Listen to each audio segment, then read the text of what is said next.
Oke. Ya silakan di-record, tapi saya cuma sebentar nanti ya. Oke.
Nggak ada komen?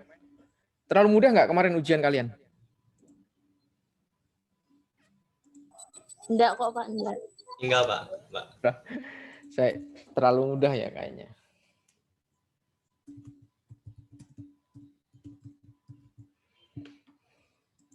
Oke, kalau nilai kalian mungkin masih belum optimal, saya sarankan nanti pas UAS bisa lebih maksimal ya, bisa lebih maksimal.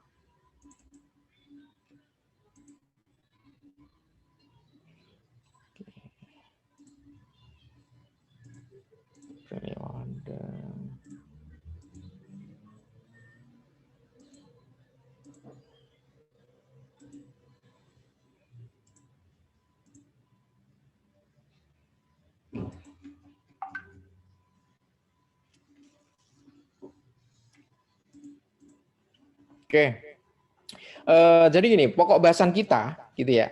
Kalau kemarin kita fokus ke orang pribadi, gitu ya. Kalian sudah ngerjain SPT orang pribadi juga, keluarga kalian. Kemudian ujian juga menghitung PPh orang pribadi. Kemudian setelah mid ini kita akan fokus kecenderungannya lebih ke badan, gitu ya.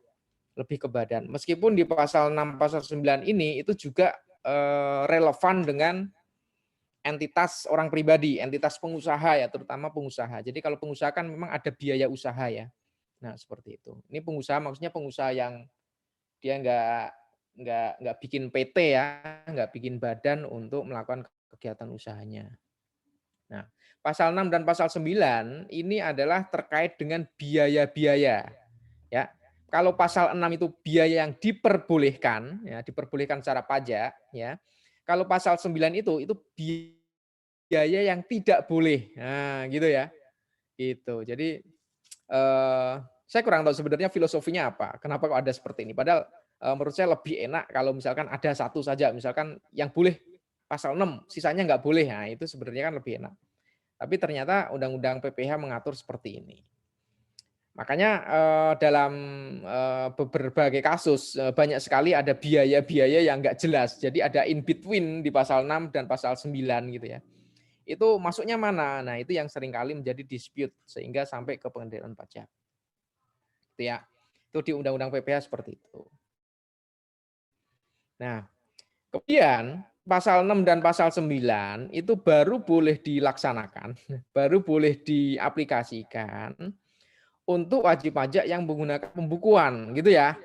Jadi kalau wajib pajak nggak pakai pembukuan, contohnya misalkan pakai norma, ya berarti pasal 6, pasal 9 nggak perlu.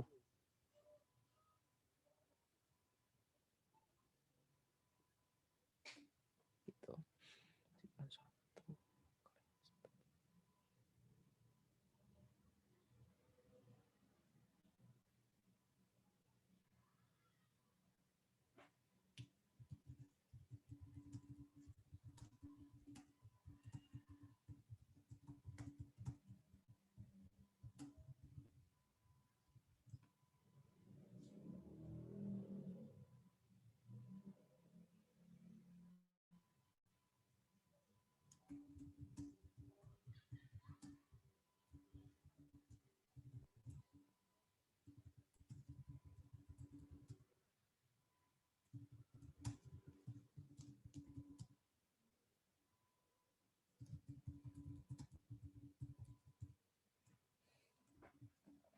ya.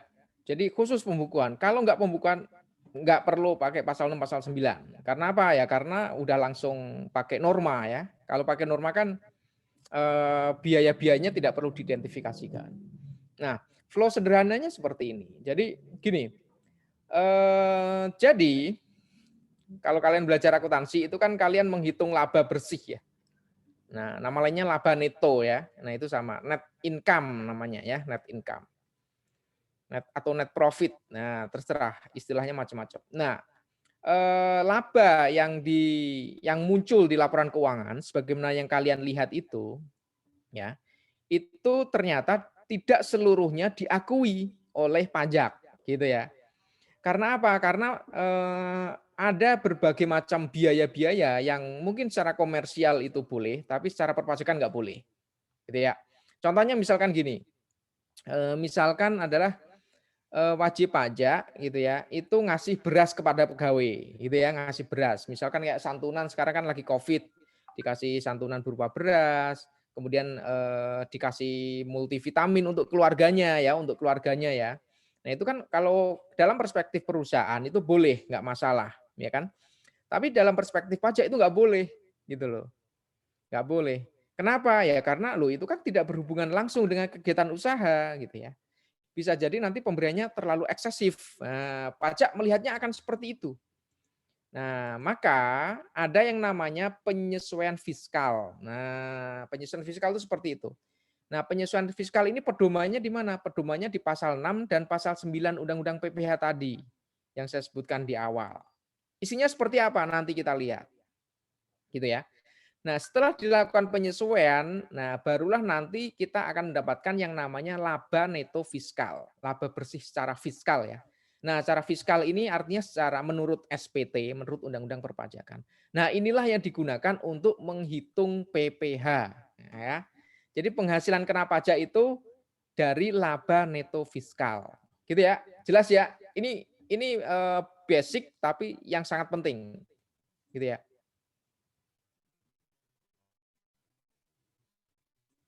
Oke. Jelas ya? Oke.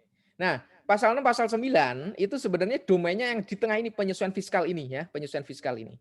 Makanya kalau kalian itu bisa paham ya hal pasal 6 dan pasal 9, kalian tuh udah jadi pegawai pajak yang hebat lah, luar biasa gitu ya. Intinya tuh di sini sebenarnya undang-undang PPH tuh intinya di sini penyesuaian fiskal. Kalau masalah tarif itu gampang, itu Excel bisa ngitung sendiri ya kan. Gitu. Tapi intinya itu di sini, gitu ya. Konsultan pajak itu harus paham tuh ya di sini nih, konsultan pajak. Ya. Nah kemudian, nah ini di sini pembedaan ya, pembedaan laba, susunan laba, laba neto secara komersial dan secara fiskal. Oke. Nah sini saya ya. Oke, nah sebelah kiri itu laporan keuangan ya, laporan keuangan, kutipan laporan keuangan yang disusun dengan menggunakan SAK, Standar Akuntansi Keuangan. Kalau di Indonesia namanya PSAK ya, PSAK. Nah, sebelah kanan di atas saya ini ya, itu adalah laporan keuangan berdasarkan Undang-Undang PPH atau laporan keuangan fiskal. Nah, ini yang dilengkeri, ini laba yang dikenakan pajak. Ini penghasilan kena pajak tuh di sini. Nah, kalau kalian perhatikan sebenarnya mirip, susunannya itu mirip. Ya kan 1 sampai 9, ini juga 1 sampai 9. Kemudian ada HPP, ada HPP juga. Yang nggak mirip di mana di dalamnya ya, di dalamnya. Misalkan di dalam HPP ya, ada penyusutan misalkan. Penyusutannya tidak sesuai dengan undang-undang pajak. Nah, itu harus disesuaikan dengan undang-undang pajak gitu. Ini rekonsiliasi fiskal. Nah, kemudian juga beberapa hal misalkan di sini kalau kalian lihat nomor 1 penjualan gitu ya. Nah, penjualan ya. Nah, penjualan itu kan ternyata di Undang-Undang PPH itu ada pengaturan khusus. Karena apa? Tidak semua dianggap penghasilan kena pajak, ya kan? Kenapa? Karena mungkin dikenakan PPH final, ya. Contohnya misalkan kalian dapat penghasilan dari undian, undian BCA, undian BRI ya kemarin ya. Itu kan final. Nah, kalau dapat undian kayak gitu, itu nggak perlu masuk SPT. Nah, gitu. Terus yang bukan objek PPh misalkan apa? Kemarin STAN ya, dividen dari yang diterima oleh PT STAN. Nah, karena PT STAN menguasai 25% ke atas, itu dianggap bukan penghasilan bagi entitas PT STAN. Gitu. Jadi bisa jadi secara komersial PT STAN itu total penghasilannya misalkan 100 juta, tapi secara pajak hanya 80 juta. Nah, bisa jadi seperti itu. Nah, itu aspek penghasilannya. Kalau aspek biayanya, nah ini biayanya ini. Yang perlu direkonsiliasi itu apa? Itu adalah biaya yang boleh dikurangkan di pasal 6, yang tidak diperbolehkan itu pasal 9, gitu ya. Kemudian ada beban penyusutan. Nah, beban penyusutan ini Undang-Undang Pajak punya aturan sendiri, gitu ya. Jadi bolehnya tuh cuma straight line dan double declining, gitu ya. Itu selebihnya nggak boleh. Jadi kadang-kadang kan wajib pajak ada yang pakai sum of year, ya, sum of year, gitu ya. Nah itu nggak boleh. Kemudian metode penilaian, nah ini kalian menilai persediaan, ya kan ada FIFO, ada LIFO, ya kan ada average, ya itu yang umum. Ada juga lokom, gitu ya.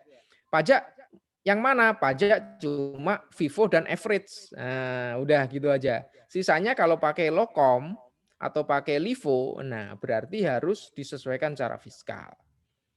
Kemudian ini lagi kompensasi rugi. Ya, kompensasi rugi. Nah, kompensasi rugi ini kan oleh pajak diperbolehkan. Ya kan? Dianggap sebagai biaya, ya kan? Tapi kalau di secara komersial nggak ada itu kompensasi rugi, ya sudah rugi tahun itu, gitu. Nggak bisa dibawa lagi. Nah, yang nomor 5 ini kan fasilitas perpajakan namanya. Gitu. Kemudian nilai perolehan aktiva. Nah, ini nih domainnya kalian, gitu ya. Kalian ada. Kalau undang-undang pajak, nilai perolehan aktiva itu adalah sesuai dengan harga transaksi, ya kan? Atau nilai buku. Nah, kalau wajib pajak kadang-kadang harga transaksinya dimodifikasi. Kalau pajak itu enggak sekedar harga transaksi, tapi nilai sebenarnya, ya sebenarnya. Jadi kadang-kadang transaksi gini, transaksinya nilainya 100 juta. Nah, ternyata itu adalah transaksi antara A kakak, B adik gitu ya, ada hubungan istimewa. Nah, menurut pajak nggak bisa, itu nggak bisa 100 juta. Itu 1000 juta gitu, 1 M. Nah, itu ya. Itu contoh-contoh rekonsiliasi fiskal itu seperti itu. Bisa difahami sampai di sini? Bisa, Pak.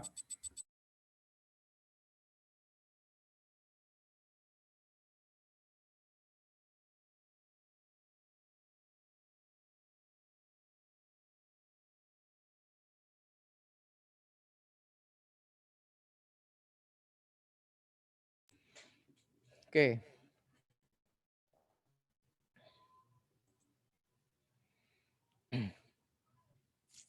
Nah, ini PPh sama dengan laba fiskal kali tarif pasal 17 ya. Penghasilan yang menjadi objek non final. Objek final sebentar. Yang sorry. Nah, ini. Oke. Oke.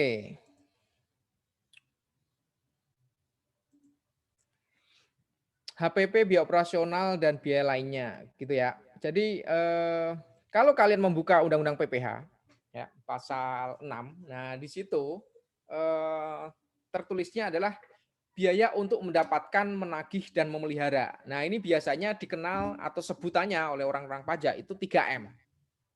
Ya, 3M. Nah, jadi biayanya termasuk 3M enggak? Nah, biasanya seperti itu, gitu ya. Kalau masuk berarti boleh dikurangkan ya, secara fiskal boleh. Nah, kemudian boleh dan penghasilan tidak final. Oke, kemudian tidak penghasilan final dan bukan BOP. Kemudian gini, dalam undang-undang perpajakan gitu ya, itu juga dikenal gini. Biaya ya yang dikeluarkan ya dalam rangka mendapatkan penghasilan, namun penghasilan tersebut masuk kategori penghasilan yang final atau penghasilan yang masuk kategori bukan objek pajak gitu ya, maka biaya tersebut tidak boleh dibebankan secara fiskal. Ngerti nggak?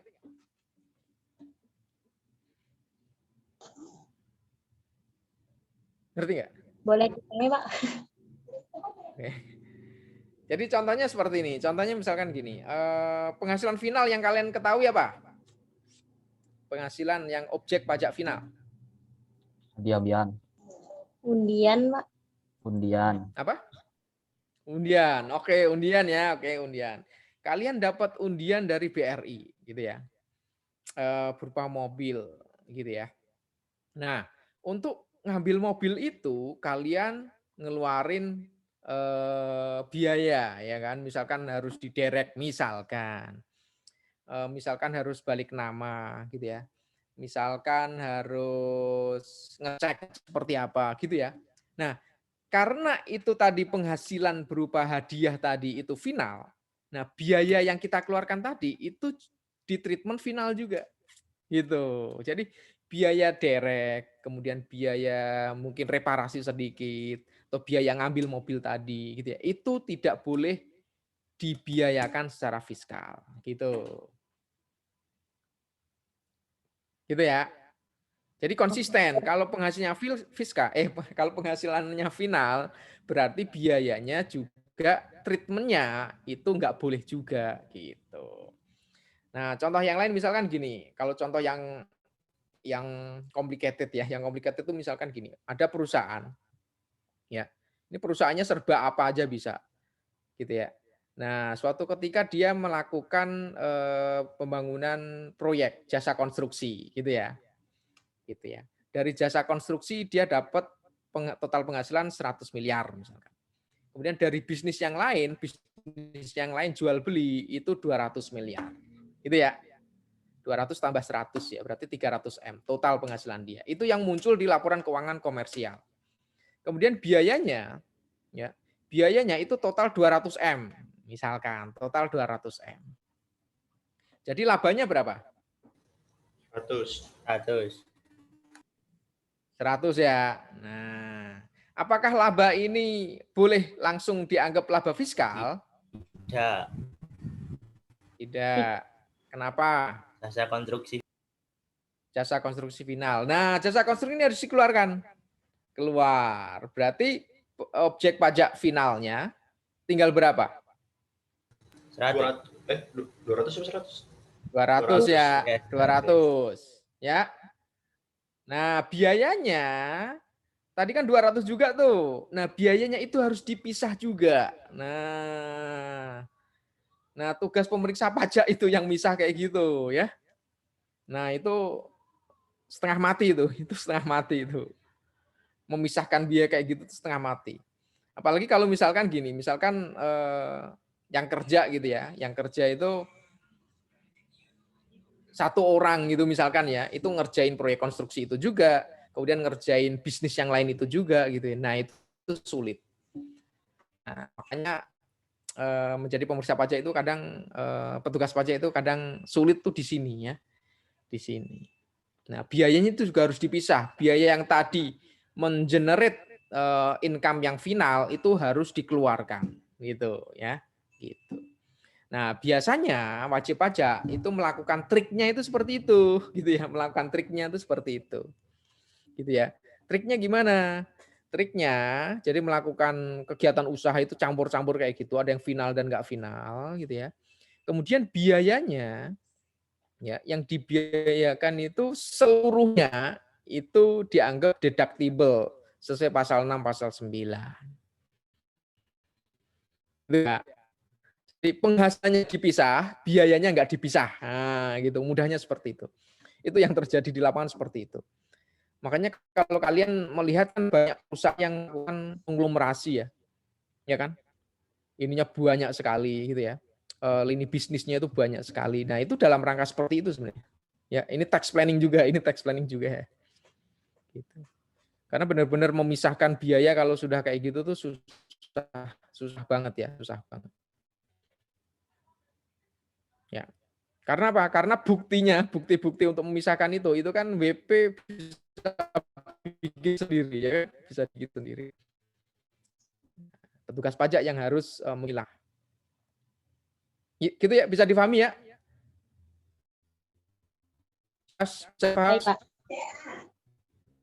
Ya. Itu basic logiknya seperti itu ya. Basic logiknya seperti itu. Nah, kita akan masuk ke satu persatu. Bentuk isinya seperti apa sih gitu ya. Pasal 6 ini.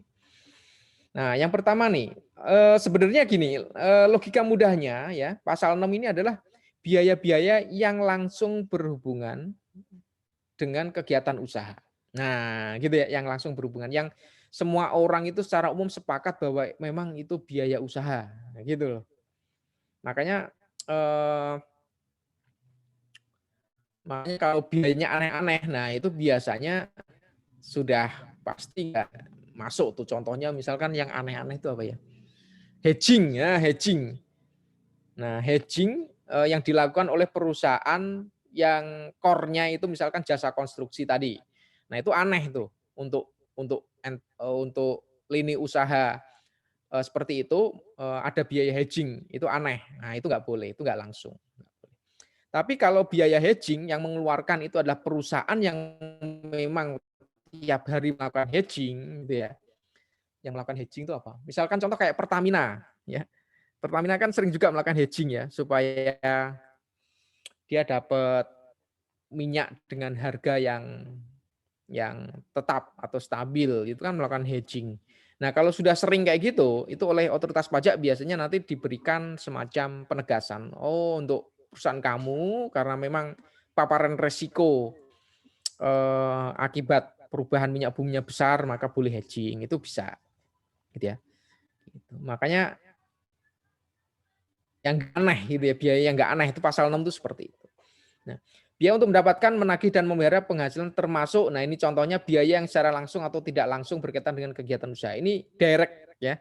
Direct cost, yaitu direct material, direct labor, kemudian factory overhead.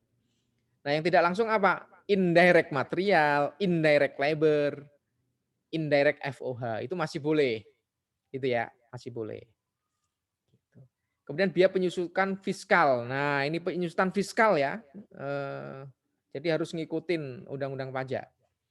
Kemudian iuran kepada dana pensiun ini diperbolehkan.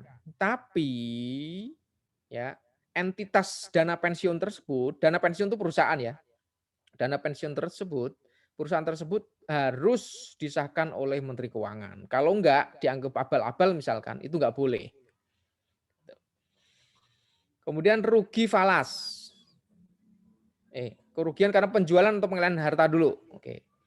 Jadi kalau misalkan jual beli barang, beli mobil 100.000 misalkan 100.000 US dollar ya. Kemudian dijual lagi cuma laku 80.000 US dollar. Nah, itu rugi, boleh. Gitu.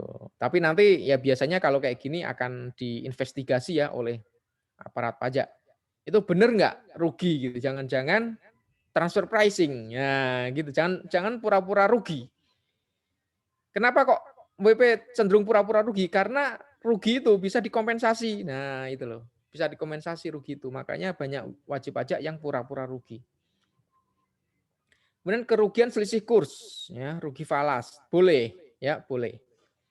Kemudian biaya litbang. Nah, biaya litbang ini asalkan di Indonesia gitu ya, asalkan di Indonesia. Nah, biaya litbang ini bentuknya macam-macam ya. Bentuknya bisa gaji ya. Bentuknya bisa biaya gaji, kemudian material, beri material, macam-macam nih bentuknya. Makanya menguji biaya litbang itu juga cukup sulit juga. Apalagi kalau untuk gaji ya. Nah, gaji itu kan kadang transfer ke luar negeri itu. Kemudian apa lagi nih? Oke, kita lihat satu persatu ya. Yang pertama tadi biaya yang langsung maupun tidak langsung itu contohnya ini ya. Biaya pembelian bahan ya. Direct material ya, direct material. Kemudian biaya yang berkenaan dengan pekerjaan atau jasa. Jadi biaya kita meng-hire seseorang ya, meng-hire seseorang atau kita misalkan minta konsultan pajak untuk membantu. Nah, itu boleh. Kemudian bunga sewa royalti juga boleh. Ya. Biaya bunga ya, biaya bunga. Biaya sewa dan biaya untuk bayar royalti ke luar negeri itu boleh dibiayakan. Perjalanan ya, biaya perjalanan itu boleh. Kemudian pengelolaan limbah, premi asuransi. Nah, pajak kecuali PPh. Kalau PPh nggak boleh, itu aja. Karena kalau misalkan boleh itu jadi lucu gitu ya. Itu jadi lucu. Karena kita mau ngitung PPh kok malah biaya untuk PPh masuk juga gitu kan. Nah, kecuali PPh berarti apa? PBB ya yang menjadi core kalian itu boleh dibiayakan. Gitu ya. PPNBM boleh. PPN pun boleh sebenarnya, tapi dengan syarat. Dengan syaratnya apa? Tidak dikreditkan gitu ya. Nah, oke. Ada pertanyaan sampai di sini? Tadi yang nggak dikreditkan cuma PPNBM, Pak. Kalau PPNBM itu bisa. Karena PPNBM nggak bisa dikreditkan, jadi PPNBM itu harus dibayar gitu ya. Ya untunglah, sekarang PPNBM-nya kan 0% ya. Ya kan? Ada yang beli mobil? Ada nggak? Kalau kalian mau beli mobil, beli sekarang aja. PPNBM-nya 0%. Lumayan. Ya sekitar turun sekitar 50 jutaan lah. Ada yang sampai 70 juta. Ya.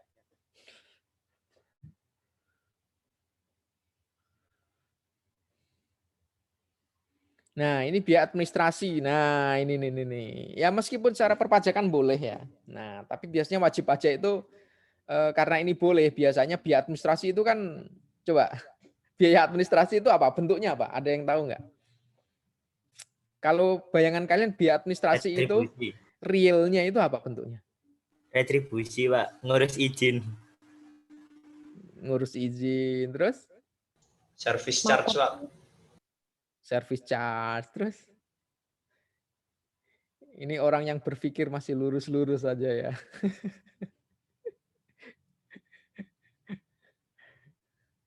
Ya, biaya administrasi itu ya, itu di dalamnya itu ya ada gaji, kadang-kadang ya ada gaji, kemudian beli makan minum, GoFood. Nah, kalau nanti kalian punya kesempatan periksa, udah langsung buka ini biaya administrasi ini pasti dapat banyak.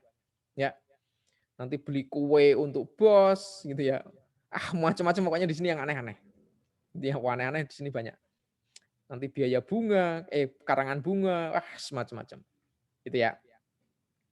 Kecil-kecil banyak gitu ya, makanya ya biasanya pegawai baru nih ya, kalian nanti ke DJP pas baru itu biasanya seneng. Nah, bongkar nih biaya administrasi pasti dapat. Nah, kemudian yang lainnya apa? Yang lainnya adalah biaya promosi. Nah, biaya promosi ini juga sering menjadi celah bagi wajib pajak. Kenapa promosi itu bentuknya seperti apa sih? Kalau bayangan kalian promosi itu seperti apa? Iklan. Biayanya seperti apa? Pasang ini, Pak. Apa? Pasang iklan. Pasang iklan. Oke, ini promosi yang benar ini ya. Oke.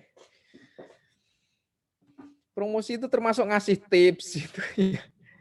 Ya, ngasih tips itu kemudian sumbangan biasanya masuk juga di sini ya. Kemudian orang yang minta pakai proposal-proposal. Nah, itu yang masih umum. Cuma kadang-kadang terlalu eksesif. Gitu ya. Jadi biaya promosi itu dikasih ke siapa? Ke saudaranya gitu ya dikasih. Ini aku promo ke kamu. Nah, seperti itu. Gitu. Ini juga menjadi sumber ya, sumber temuan yang banyak sekali ya. Jadi cukup kalian fokus di G sama H ini biasanya sudah dapat banyak gitu ya. Nah, kalau yang A ini biasanya mainnya itu kalau perusahaan kecil itu jarang. Kalau perusahaan kecil jarang. Kalau perusahaan besar, nah itu mainnya nanti akan sangat sempurna ya, akan sangat sempurna yang A ini. Dan sulit deteksi kalau yang A ini biasanya sulit deteksi karena kita bisa ngapain? Bisa nelpon vendor dia gitu ya, pihak ketiga dari wajib pajak, bener nggak harganya segini itu bisa. Tapi kalau untuk G sama H ini cenderung jauh lebih sulit. Nah, kalau untuk perjalanan dinas ini, perjalanan ya, biaya perjalanan biasanya wajib pajak itu bermainnya itu adalah itu biaya perjalanan jalan-jalan dia gitu ya. Jalan-jalan dia yang dibebankan di perusahaan. Jadi misalkan dia liburan ke Eropa tuh bawa 3 keluarga gitu ya. Nah, itu biasanya dibebankan. Nah, tapi biasanya nggak gede sih. Ya paling kan dia perjalanan kayak gini kan paling habis cuma 100 juta ya, paling cuma 100 juta, kecil. Kecil kalau omsetnya itu 100 miliar ya, kecil. Tapi akan selalu ada, akan selalu ada.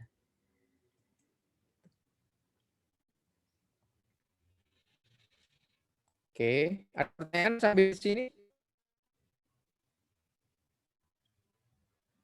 Nah, ini yang tadi saya ceritakan gitu ya, bunga pinjaman dalam masa konstruksi. Bunga pinjaman selama masa konstruksi atau pembangunan rumah sebagai barang dagangan harus digabungkan sebagai komponen biaya tanah dan bangunan. Oke. Ini detail ya, aspek detail ya. Ini di SE 04. Ini kalian nggak usah hafal nggak apa-apa. Ini kalau untuk anak D3 pajak harus hafal. Tapi kalau kalian nice to know. Bunga pinjaman atas dana yang diperuntukkan untuk memperoleh penghasilan final dan bukan objek pajak. Ini yang tadi saya ceritakan. Jadi kalau misalkan kita mendapatkan penghasilan ya dan penghasilan itu kategori final, maka biaya yang meliputi yang untuk mendapatkan penghasilan tersebut itu juga masuk kategori tidak boleh dibebankan secara fiskal. Gitu ya. Gitu.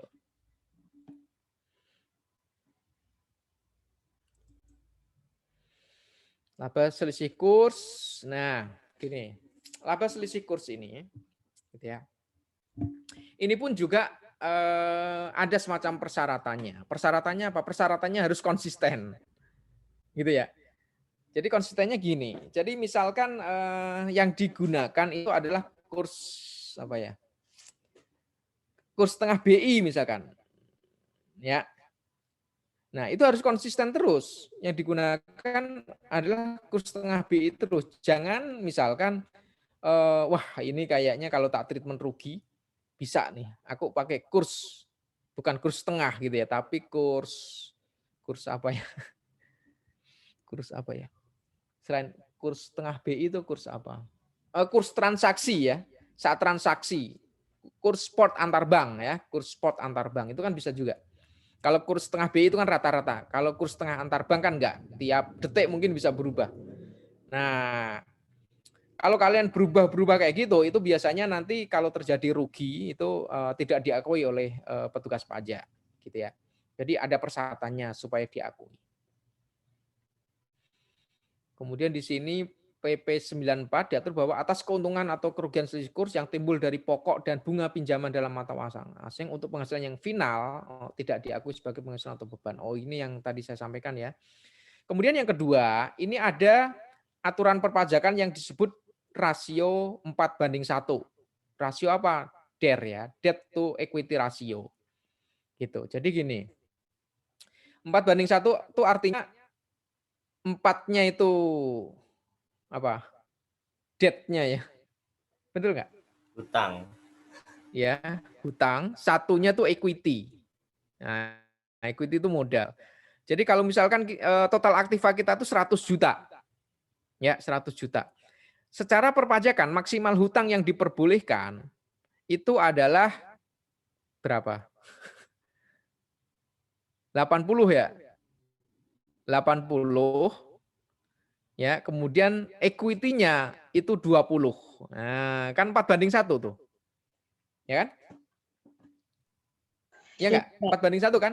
Iya. Jadi kalau aktiva kita 100 juta, maka hutang maksimal kita itu 80 juta, kemudian equity minimal kita itu 20 juta.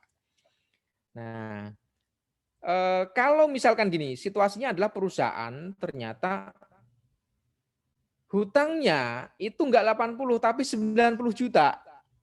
Sehingga equity-nya itu cuma 10 juta sehingga tidak memenuhi kaidah 4:1. Apa impact-nya?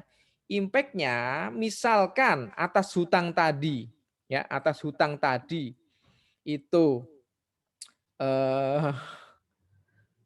bunganya 10%, ya, 10% kali 90 juta sebesar 9 juta, itu tidak diperkenankan untuk dibebankan seluruhnya. Yang diperbolehkan adalah sebesar bunga sesuai perbandingan 4:1. Yof, ngerti nggak Yof? Ya Pak, kalau lebih dari 4:1 nanti Bunganya kebesaran, jadi pajaknya dari kecil. Nah, itu bunganya kebesaran. Nah, gitu ya. Kegedean bunganya. Jadi nggak boleh tuh 9. Kenapa? Maksimal 8. Ya. Tadi ya 9 juta itu nggak boleh. 10% kali 90 juta. Ya. Bolehnya berapa? 8 juta ya. 10% kali 10% kali 80 juta. Itu ya. Nah, itu koreksi ya, koreksi atas ini aturan DER ini. Ini yang menggunakan selain Indonesia, Jerman juga make ya aturan debt to equity ratio. Nah, kira-kira kenapa aturan ini muncul? Nah, ini diskusi nih, ini diskusi. Biar nggak ngajar terus ya kan.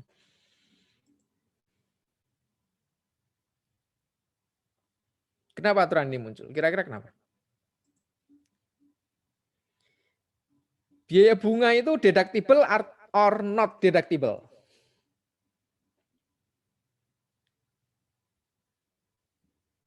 Deductible.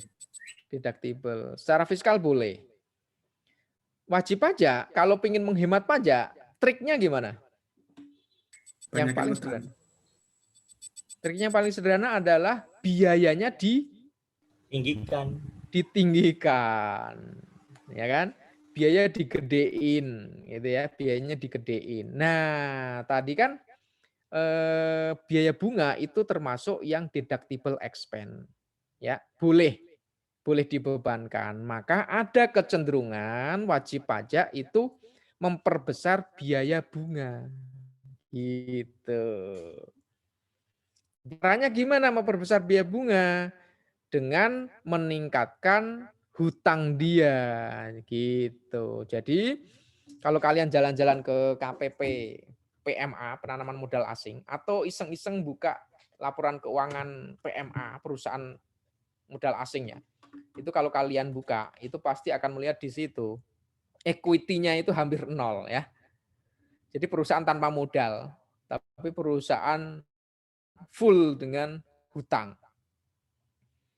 Kalau secara normal perusahaan kayak gini, itu kolaps nggak? Collapse. Secara harusnya ya Kenapa collab. kolaps?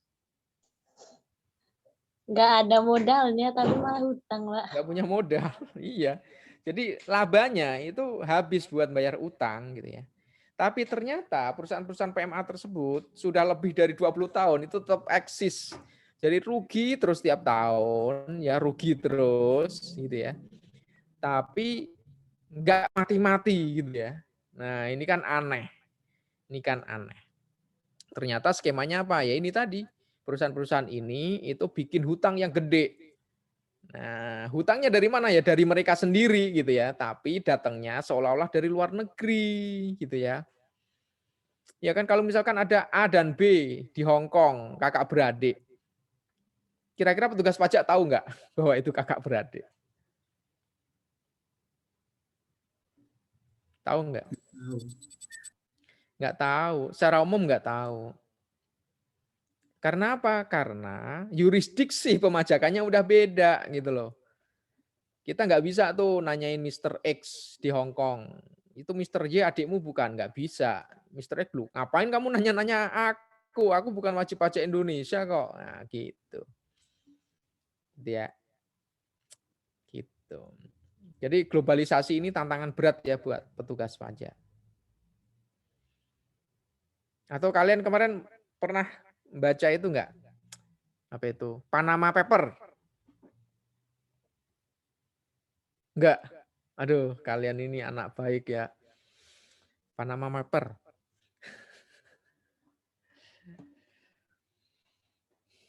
Yov, kamu baca Panama Paper enggak?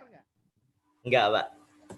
Enggak tahu. Aduh, ini anak yang paling iseng aja enggak baca. Apalagi yang Ras, baca Panama Paper enggak, Ras? Bacanya Line Today, Pak. Enggak tahu juga. Alah. Nah, Panama Paper itu kan kemarin kontroversial. Kenapa? Karena gini. Jadi kemarin itu bocor datanya, ada yang membocorkan lah.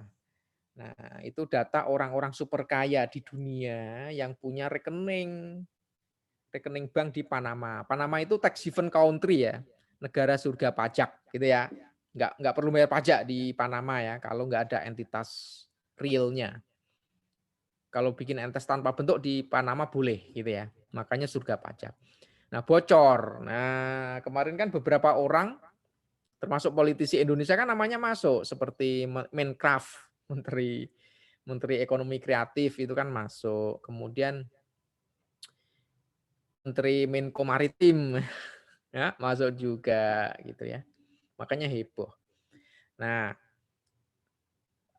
apa hubungannya dengan debt to equity ratio? Nah, orang-orang kaya kayak gini ya kebanyakan itu pakai skema pura-pura minjemin perusahaan dia yang di Indonesia. Nah, gitu. Paham nggak? Pura-pura minjemin perusahaan dia sendiri dengan tingkat suku bunga yang tinggi, ya kan? Gitu. Jadi selain dapat bunga ya oleh entitas yang di Indonesia juga nanti dia dapat dividen. Jadi bisa dapat gede labanya ya kan? Seperti itu. Nah, makanya kemudian pemerintah bikin aturan debt to equity ratio. Jadi hutangnya itu dipatok. Pokoknya secara fiskal maksimal 4:1 ya. Kalau lebih dari itu terserah kamu. Nah, gitu. Supaya apa? Supaya tetap ada laba fiskal yang dihasilkan perusahaan tersebut. Oke?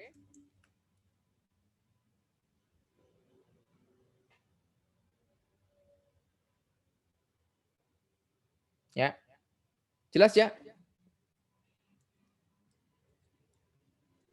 Jelas, Pak. Oke. Nah, ini biaya-biaya yang ngikutin ya, ngikutin biaya bunga tadi ya. Ngikutin DER tadi yang ngikutin. Ya, karena biasanya biaya kayak gitu ya, itu tuh nggak cuma satu gitu ya. Ya, biaya pinjamannya iya, kemudian ada diskonto dan premiumnya gitu ya.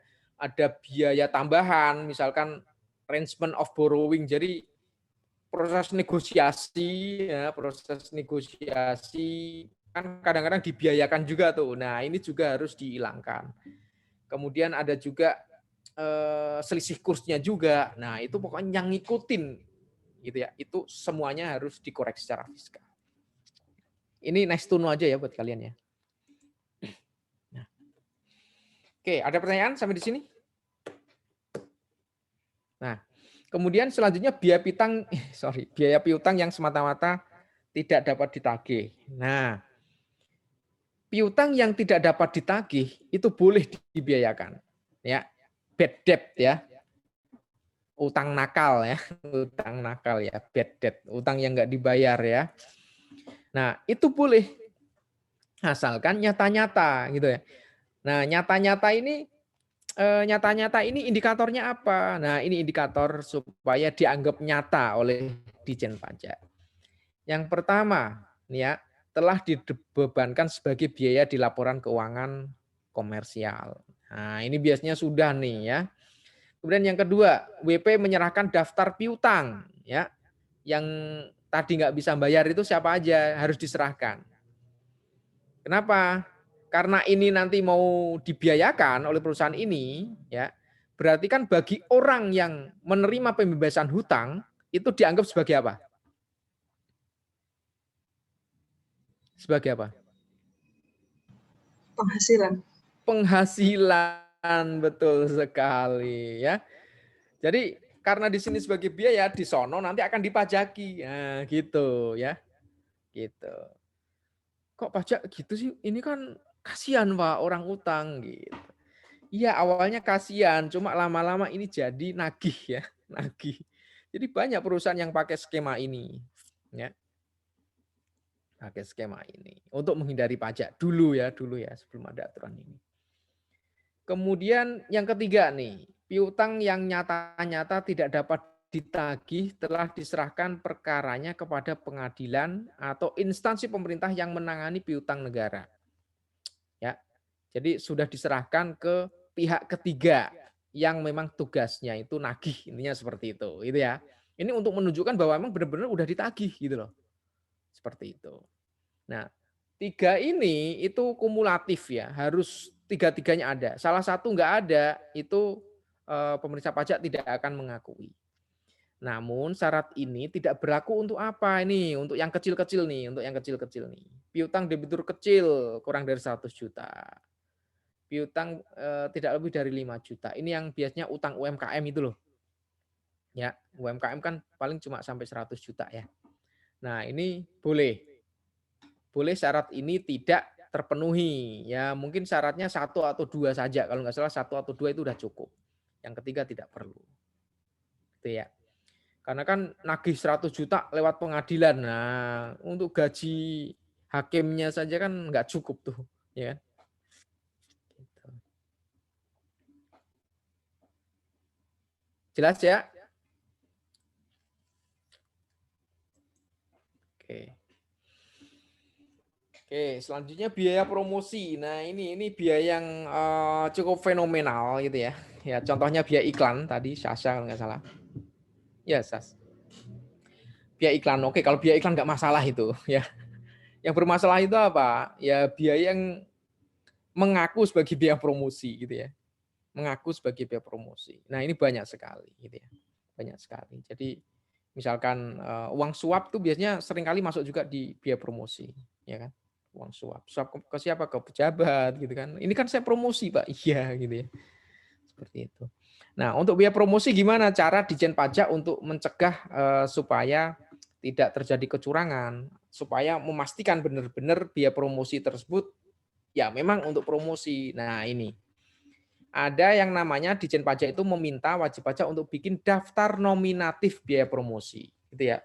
Nah, bentuknya seperti apa? Ini, ya, ada nomor urut, ada data penerima, jadi namanya siapa, NPWP-nya berapa, alamat gimana, jumlahnya berapa, dipotong PPh-nya berapa, nomor bukti potong, nah gitu.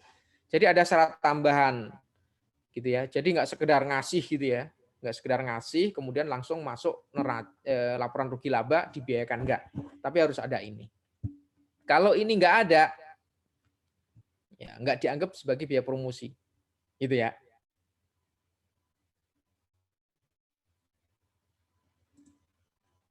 Oke. Nah, ini tadi pajak yang dapat dibebankan kecuali PPh tadi. Ini ya, PBB, bea materai, pajak hotel, pajak restoran, ya, semuanya boleh. Nah, untuk PPN ya tadi, PPN itu hanya kalau tidak dikreditkan. Gimana ya dikreditkan ya? Dikreditkan tuh gimana ya? Dikreditkan tuh kayak kredit pajak gitu loh. Kalian udah dapat PPN belum? Belum, Mbak. Belum, Pak. Belum. Belum ya. Jadi gini, misalkan saya pengusaha kena pajak. Nah, syarat PPN supaya dikreditkan tuh saya harus statusnya di Ditjen Pajak itu sebagai pengusaha kena pajak. Nah, ini saya harus daftar. Saya misalkan beli gadget. Nah, gadget ya, iPhone misalkan harganya 10 juta. PPN-nya 10% sehingga 11 juta. Nah, 11 juta. Nah, 11 juta ini komponennya adalah 10% itu gadgetnya, yang 10 juta itu gadgetnya, yang 10% kali 10 juta yaitu 1 juta itu adalah PPN-nya. Nah, PPN ini itu menjadi pajak masukan bagi saya. Artinya apa? Jadi kredit pajak bagi saya. Kreditnya kapan? Nanti ketika aku jual. Nah, kemudian ini saya jual, misalkan saya jual 20 juta ya. Saya jual 20 juta, berarti pajaknya kan 10%. 2 juta. Jadi total tak jual ini saya nerima uang 22 juta. Ya, nerima uang 22 juta. Ya. Nah, PPN yang harus saya setor ke negara berapa? PPN yang harus saya setor ke negara adalah tadi 2 juta yang saya ambil dari customer dikurangi dengan 1 juta yang tadi ya ketika aku beli iPhone.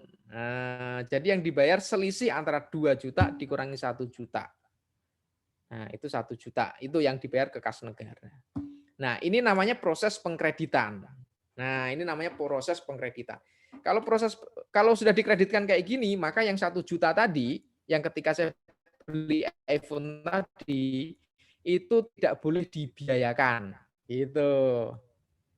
Ya. Karena apa? Karena sudah dikompensasi dengan PPN. Ya. Nah, beda ceritanya gini misalkan.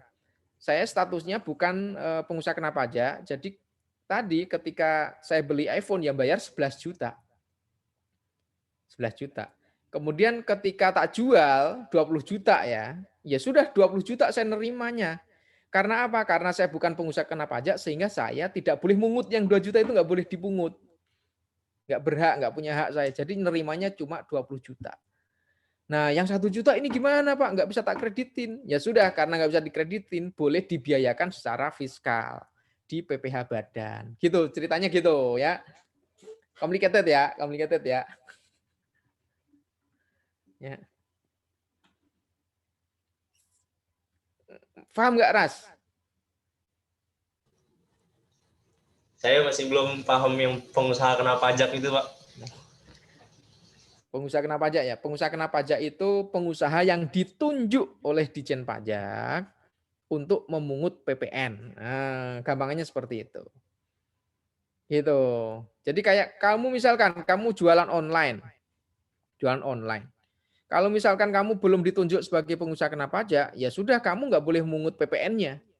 Misalkan kamu jualan gadget 20 juta, ya kamu cuma nerimanya 20 juta. Nggak boleh 22 juta gitu loh. Gitu. Tapi kalau misalkan kamu sudah ditunjuk oleh Ditjen Pajak, oh Ras kamu pengusaha kena pajak ya gitu kan. Nah, kamu harus mungut tuh yang 2 juta itu harus kamu pungut juga. Kemana? Ke customer ya, ke customermu ya. Sini aku minta 22 juta. Lu kok 20 juta Pak gitu. Yang 20 itu harga gadget, yang 2 juta pajakmu gitu. Oh iya iya, Pak. Paham, paham. Gitu. Itu ya. Yang lain? Pak, saya mau tanya, Pak. Berarti kalau misalnya, berarti dari tadi kan Bapak menyampaikan biaya yang dapat dikurangkan, biaya yang tidak boleh dikurangkan. Berarti kalau misalnya pajak yang dapat dibebankan ini sama nggak dengan biaya yang dapat dikurangkan gitu, Pak? Itu saya masih agak bingung situ, Pak. Oh ya. Jadi pajak yang dapat dibebankan ini maksudnya dapat dianggap sebagai biaya yang boleh dibebankan. Jadi PPN tadi, PPN yang tak bayar, tapi status saya tadi bukan pengusaha kena pajak tadi, ya, itu boleh dibebankan sebagai biaya gitu ya. PPN yang 1 juta tadi itu loh. Ya, karena tidak saya kreditkan, nah itu boleh saya bebankan sebagai biaya. Kenapa? Logiknya yang 1 juta tadi itu kan nggak bisa dialihkan lagi tuh. Sehingga kan harus kita yang terbebani tuh. Kita kan yang terbebani. Dan itu benar-benar sudah kita keluarkan gitu ya. Nah, karena sudah benar-benar kita keluarkan, maka negara dalam hal ini Ditjen Pajak itu mengakui itu sebagai biaya. Jadi intinya aturan yang ini tadi, kenapa kok harus pajak yang tidak dapat dikreditkan, itu adalah untuk mencegah supaya tidak terjadi kecurangan. Nah, gitu loh. Jadi jangan sampai misalkan gini, Faras yang tadi sudah pengusaha kena pajak, ya, itu sudah mengkreditkan PPN-nya, kemudian membiayakan di PPh Badan, gitu loh. Jangan sampai itu terjadi. Nah, kalau kayak gitu kan itu memperkaya diri sendiri itu namanya. Nggak adil buat rakyat. Gitu, Putu. Baik, Pak. Berarti dia bisa dibebankan sebagai biaya gitu, Pak ya. Tapi Benar. itu saya masih belum pas juga, Pak. Biayanya itu nanti dia bisa itu dia nanti disesuaikan atau ya udah kita anggap sebagai biaya aja gitu. Atau gimana, Pak? Ya, langsung aja kita ya 1 juta itu kita anggap sebagai biaya. Total. Pajak masukan tadi total kita anggap sebagai biaya. Buktinya apa? Loh, aku nggak mengkreditkan kok. Nah, gitu buktinya itu. Aku nggak mengkreditkan. Bukti mengkreditkan itu apa? Ya melaporkan pakai SPT masa PPN. Nah, gitu. Jadi cukup, aku bukan pengusaha kena pajak kok. Nah, itu sudah, oh berarti ini pasti pajak masukannya nggak dikreditkan. Nah, petugas pajak udah langsung paham.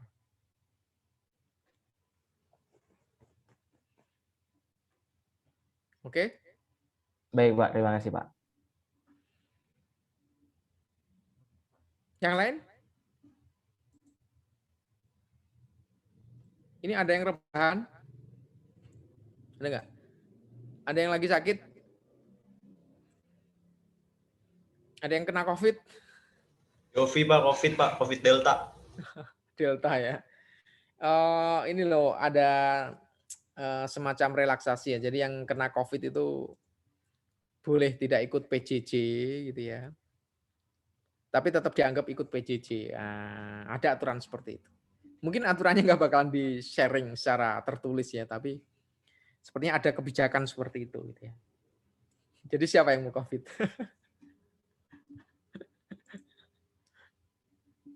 Ya mudah-mudahan nggak ada ya. Oke. Sumbangan. Nah, sumbangan menurut kalian sebaiknya diperbolehkan atau enggak?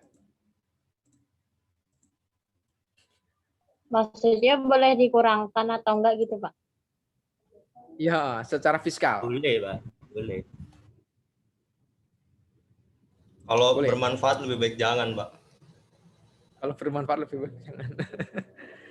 Nah, sumbangan ini termasuk salah satu hal yang dispute ya, sering terjadi dispute.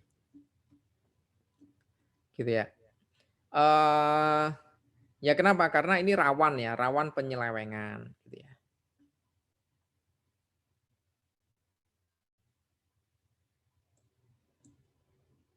Ya. Kenapa ya? Karena itu tadi kriterianya kadang sulit untuk diidentifikasi gitu ya.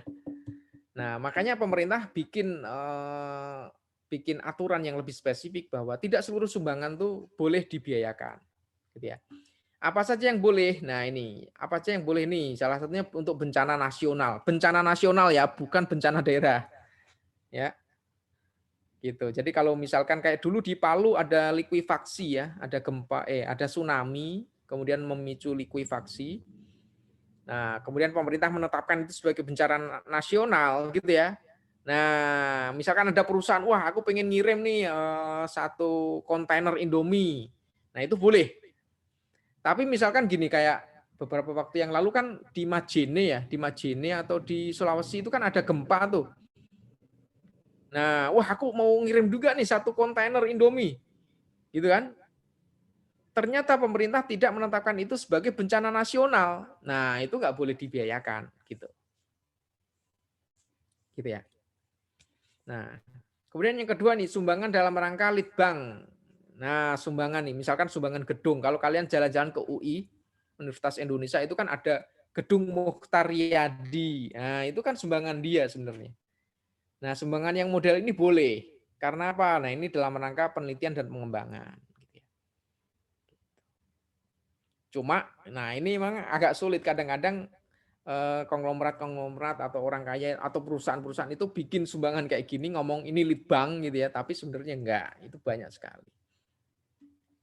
Kemudian biaya pembangunan infrastruktur sosial, misalkan perusahaan bikin jalan. Nah ini perusahaan-perusahaan sawit ya, itu kan banyak tuh yang ada di Sumatera, Kalimantan ya. Nah itu kan kadang mereka bikin jalan sendiri, dibenerin sendiri. Nah kenapa kok mereka mau benerin sendiri? Karena biayanya itu boleh dibebankan secara fiskal. Sumbangan dalam rangka pembinaan olahraga, ya, sumbangan fasilitas pendidikan ini diperbolehkan. Tapi di sini ada batasan, tidak lebih dari 5% dari penghasilan neto fiskal. Tidak boleh ya. Karena kalau misalkan dilosin, bisa nggak dapat apa-apa pajak gitu ya. Karena sekarang kalau kalian perhatikan, itu entitas-entitas yang super besar itu rata-rata bikin universitas. Coba universitas yang didirikan oleh perusahaan-perusahaan besar yang kalian ketahui mana aja? Coba? Ada yang tahu nggak? Surya, Pak, Surya. Ya. Apa? Surya, Pak, Surya. Surya apa? Itu, Pak, yang di dekat Istana Nelayan itu, Pak. Ya, bisa itu. Yang gede, yang infrastrukturnya mentereng. Petra. Apa? Perusahaan mana itu? Telkom. Telkom University, ya kan? Bikin kan? Sampurna University, pernah dengar nggak? Presiden University, pernah dengar nggak? Pertamina, Ya kan? Umsida, Kenapa? Pak. Universitas Pertamina, nggak tahu. Universitas Pertamina, ya kan? Kenapa? Ya ini mereka pingin ini bagian menjadi salah satu bagian tax planning gitu menurut saya. Karena bisa misalkan kita ngeluarin banyak ratusan miliar gitu ya ke situ dan itu diakui gitu ya, diakui. Dan pada saat yang sama aset itu tetap bisa menjadi aset grup kita, ya kan? Nah, ini bagian dari tax planning juga. Atau kalau kalian perhatikan perusahaan-perusahaan besar sekarang juga bikin yayasan ya, yayasan-yayasan. Itu bagian dari tax planning mereka. Supaya apa? Supaya uang itu nggak kemana-mana gitu ya. Nggak kemana-mana, nggak ke negara gitu ya. Nggak ke negara. Tujuannya itu ya, tujuannya itu. Ya. Nah, oke. Oke, jam sostek. Oke lah, jam sostek ini gampang lah. Intinya boleh, secara umum tuh boleh. Besarnya berapa itu boleh asalkan apa? Asalkan terdaftar di Menteri Keuangan. Intinya seperti itu. Intinya seperti itu.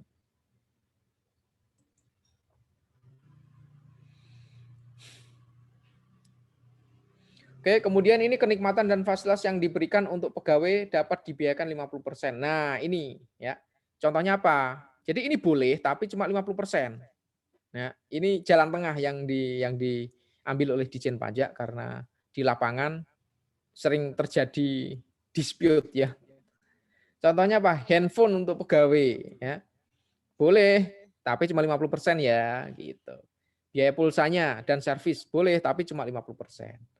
Kemudian ini misalkan pembelian perbaikan bis, minibus yang dimiliki atau digunakan untuk antar jemput pegawai. Nah, ini boleh, tapi separuh ya gitu. Intinya seperti itu. Ya. Intinya apa di sini? Ini adalah biaya-biaya operasional yang mendukung ter tercipta ya. Yang mendukung adanya munculnya income di perusahaan hanya saja sulit sekali dipisahkan penggunaannya dengan kepribadi. Nah, gitu ya. Jadi ini memang menjerat income, tapi kadang-kadang juga tercampur dengan urusan pribadi gitu ya. Makanya 50-50. Nah, gitu treatmentnya 50-50. Ya, logikanya dapat ya, logikanya dapat ya. Oke. Rian? Paham nggak Rian? Kamu mikir apa Rian?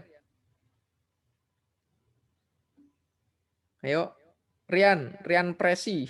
Ya Pak, Kamu lagi mikir apa? ada Pak. Hah? Serius banget kamu. Kalau belajar PPH, kalau terlalu serius itu biasanya malah nggak dapat kalian ya. Jadi jangan terlalu serius gitu ya.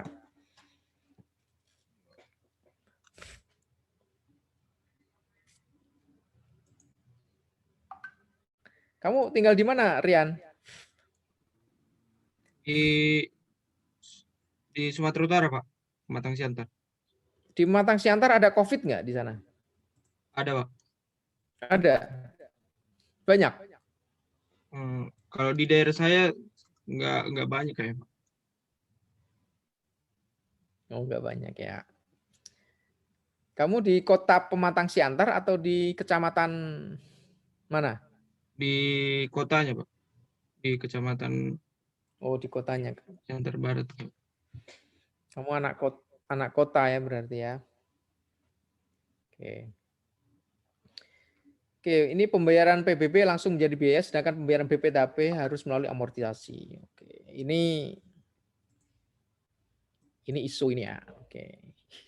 Kalau BPHTB-nya kecil, sekaligus saja nggak apa-apa. Ini karena BPHTB itu kadang gede nilainya gitu ya. Kadang dispute-nya tuh gede sehingga pemeriksa itu mengamortisasi ya. Jadi kayak menyusutkan gitu ya, kayak menyusutkan. Oke, kemudian pembelian software umum dan software khusus ini juga boleh, intinya boleh ya.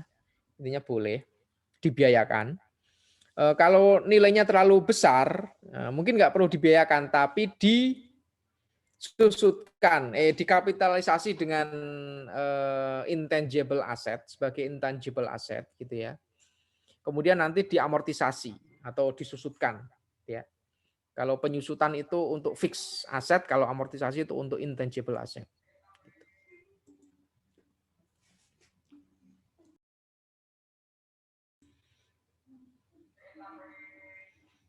Zakat nih ya, zakat. Oke, saya pikir zakat jelas. Yang penting amil zakatnya itu terdata ya oleh pemerintah, gitu ya, diakui oleh pemerintah, gitu. Kalau enggak ya enggak boleh, itu aja. Gampang. Tapi untuk di Indonesia sepertinya enggak begitu banyak ini yang pakai zakat ya, enggak banyak. Kemudian, oke, pasal 6 ada enggak pertanyaan? Pasal 6. Biaya-biaya yang dapat dikurangkan. Pak, saya mau tanya, Pak. Berarti saya boleh Ya. nyimpulin kalau biaya-biaya yang dapat dikurangkan atau sebagai biaya fiskal itu berarti nanti dia akan membuat PPh terutangnya jadi makin kecil gitu, Pak ya? Atau enggak selamanya bikin PPh terutangnya jadi makin kecil? Ya. Bisa jadi. Bisa jadi. Kenapa saya ngomong bisa jadi? Karena gini ya. Sebenarnya pasal 6 itu adalah batasan-batasan biaya mana saja yang secara fiskal itu diakui oleh negara sebagai biaya, gitu ya. Jadi gini, pertama kali wajib pajak itu nulis mengakui biaya itu secara komersial. Nah, ketika mengakui biaya secara komersial itu ada kecenderungan eksesif. Maksudnya berlebihan gitu ya. Misalkan gini, biaya pendidikan anaknya gitu ya. Itu dibebankan di biaya kantor. Kan itu biaya pendidikan gitu. Itu kan sumbangan pendidikan. Nah, itu kan argumentasinya seperti itu. Gitu ya. Makanya ada kecenderungan biaya secara komersial itu overstatement ya, overstatement gitu ya. Ada kecenderungan ya, ada kecenderungan dalam rangka perpajakan itu seperti itu. Nah, untuk mencegah terjadinya overstatement seperti itu, maka pemerintah membuat regulasi. Ini loh koridornya kamu itu supaya tak akui secara fiskal, ini loh kamu nggak boleh keluar dari koridor ini, dari jalan ini nggak boleh keluar. Nah, jalan ini itu apa? Pasal 6 itu tadi, pasal 6 itu tadi. Nah, begitu keluar dari ini nggak tak akui loh. Nah, jadi ini sebenarnya dalam rangka membatasi supaya wajib pajak hanya mengeluarkan ya biaya-biaya yang memang benar-benar berkaitan dengan usaha. Jadi bisa juga dikatakan bahwa Ditjen Pajak itu mensupport, mendukung supaya wajib pajak itu efisien karena hanya mengeluarkan biaya-biaya yang terkait dengan income mereka saja. Yang tidak begitu terkait nggak boleh. Gitu. Jadi Ditjen Pajak berkepentingan di sana supaya biaya ini itu benar-benar biaya yang dikeluarkan sebenar-benarnya dan berhubungan dengan kegiatan usaha dia, sehingga nanti akan ada laba fiskal di sana yang cukup besar untuk dipajaki. Gitu, Putu. Baik, Pak, dapat dipahami, Pak. Terima kasih, Pak.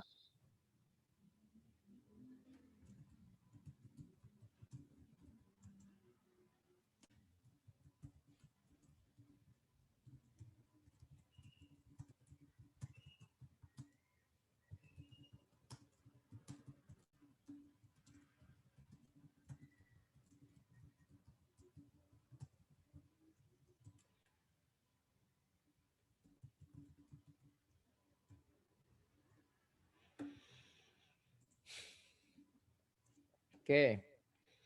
Itu tadi ya. Oke, kalau nggak ada pertanyaan saya lanjutkan. Tadi pasal 6 itu koridor biaya-biaya yang boleh gitu ya. Nah, sekarang pasal 9 ini ya, pasal 9 ini sebenarnya ini penekanan ya. Penekanan untuk supaya pasal 6 tadi makin kuat gitu ya, penekanan gitu ya. Gitu, ini penekanan. Nah, contohnya apa? Misalkan yang pertama pembagian laba dengan nama dan bentuk apapun. Pembagian laba ya. Pembagian laba itu contohnya adalah dividen. Intinya dividen itu tidak boleh dianggap sebagai biaya. Nah, gitu aja. Lah kan itu dividen, maksud dianggap biaya gitu loh. Nanti jadi nggak jelas. Nggak jelas pengkategorian antara laba usaha dengan biaya gitu ya. Jadi kalau misalkan mau bagi dividen itu tidak boleh dibiayakan, intinya seperti itu. Gitu ya. Ya. Kemudian yang kedua, biaya untuk kepentingan pribadi. Nah, itu. Jadi kadang-kadang gini, tadi kayak biaya pendidikan. Ya. Boleh kan biaya pendidikan? Loh, tapi ternyata untuk anaknya. Nah, ini nggak boleh gitu loh, nggak boleh ini. Ya. Atau anak pemegang saham yang lain, atau anak sekutu yang lain, atau anak anggota yang lain. Nah, nggak boleh itu. Kepentingan pribadi. Ya, ujung-ujungnya jadi kepentingan pribadi meskipun itu biaya pendidikan. Nah, makanya ini sebagai penguat pasal 6. Penguat. Kemudian pembentukan dan pemupukan dana cadangan, gitu ya. Dana cadangan secara komersial itu boleh, tapi secara fiskal itu nggak boleh. Kecuali, ya, ada kecualinya. Kecuali apa? Memang industri tertentu yang memerlukan ini. Contohnya misalkan seperti perbankan. Nah, perbankan itu kan ada non performing loan ya. Pernah dengar nggak? Non performing loan. Jadi loan yang tidak perform, yang nggak dibayar-bayar, bad debt lah, bad debt. Nah, ini harus dicadangkan karena apa ya? Karena memang industrinya perbankan itu harus ada yang harus ada yang minjem. Nah, yang minjem itu ada resiko tidak tertagih. Nah, ini cadangan boleh. Tapi kalau perusahaan kalian adalah perusahaan jual beli mobil, ya, kemudian ada yang jual secara kreditnya macet. Nah, untuk mengantisipasi macet, kalian mencadangkan. Nah, itu nggak boleh. Karena core bisnisnya itu bukan core bisnis di bidang keuangan. Kemudian yang keempat, pemberian natura. Natura itu apa? Ada yang tahu nggak? Kenikmatan, Pak. Kenikmatan ya. Oke. Kenikmatan. Bentar.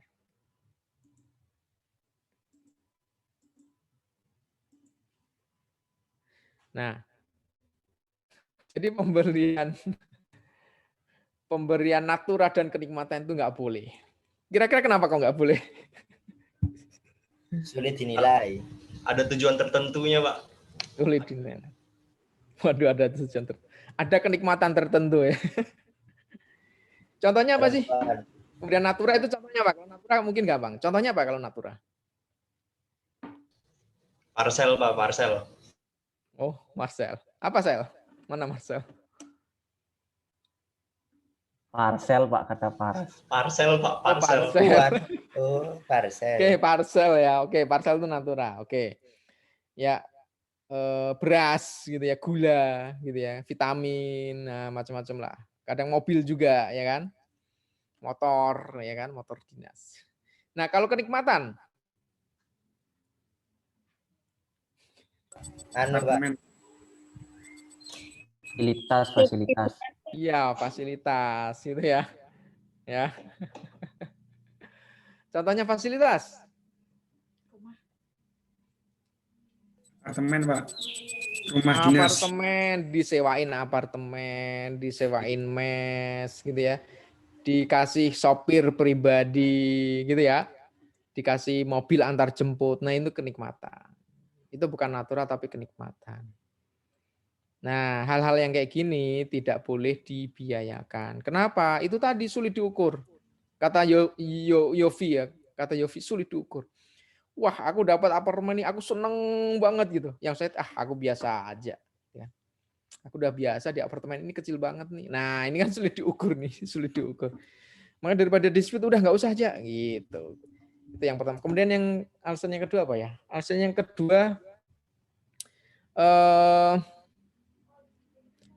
biasanya gini, kenikmatan ini itu tidak diberikan kepada seluruh pegawai, gitu ya. Hanya pegawai-pegawai tertentu. Nah, menentukan pegawai tertentu ini yang kadang-kadang subjektif, gitu ya. Kadang-kadang subjektif. Oh, untuk level ini, level eselon 1 misalkan, tapi kadang-kadang level eselon 2, eselon 3 bisa juga. Nah, itu yang kadang-kadang subjektif kayak gitu. Itu Itu yang menjadikan sulit ketika di tataran teknis untuk di-enforce. Nah, itu sulit. Makanya udah daripada bingung, udah ini di-cut aja. Nah, gitu ya. Kemudian ini yang ketiga, 2, 3, 4, 5. Jumlah yang melebihi kewajaran yang diberikan kepada pemegang saham atau pihak yang punya hubungan istimewa atas imbalan sehubungan dengan pekerjaan yang dilakukan. Nah, ini nih tugas kalian ini. Tugas kalian itu apa? Mengidentifikasi berapa nilai transaksi sebenarnya. Ya, nilai yang sebenarnya. Contohnya misalkan kayak yang paling terkenal adalah kasus Sampurna jual brandnya. Di mana? Di Singapura. Jadi dijual di Singapura. Nah, waktu itu pemeriksa pajak tahu, wah ini jual beli brand, ini intangible properties nih, intangible asset. Jual pemeriksa pajak kan nggak bisa, ya kan? Nggak bisa. Akhirnya minta senior kalian. Nah, Pak Majdi Ali, ada yang kenal nggak Pak Majdi Ali? Yof, kenal nggak Yof? Takmir masjid. Wah, takmir masjid. Gak kenal mah. Fik, Fikri, kenal nggak Fik? Enggak, Pak. Nggak pernah diajar kalian? Enggak pernah. Pak. Ras, kenal nggak Ras? Enggak, Pak. Wirda kenal nggak Wirda nih, Wirda? Nggak kenal, Pak. Nggak kenal juga Wir? Waduh, sayang kalau nggak kenal. Orangnya ganteng. Saya tahunya itu, Pak. Apa?